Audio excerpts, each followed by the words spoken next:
Lagi ng kabutihan sa nananalig at sumasampalataya ng mga anak. Pinilip po namin yung pagbalat paspasan, ingatan subaybayan ang sasakyan ito na gagamitin sa paglalakbay.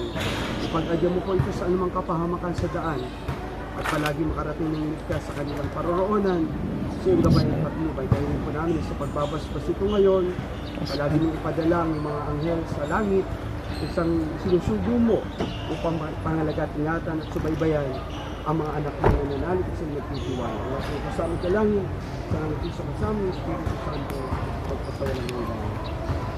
Amen.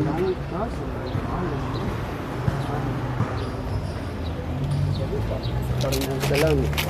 Diyan na kami ngayon ang kakanin sa araw-araw. Pawarin kami sa aming mga sala. Kami ang pagpapatawin ng sala sa amin. Bigyan mo kami bigyan mo kami sa lahat ng masama amin. At lubayat, ingat at subaybayin kayo lagi na makapangyarihang Diyos sa paglalakbay sa pamagitan ng ibag na ito. Ngayon hanggang sa buhay na walang hanggan. Amen. God bless po. Ingat kayo lagi sa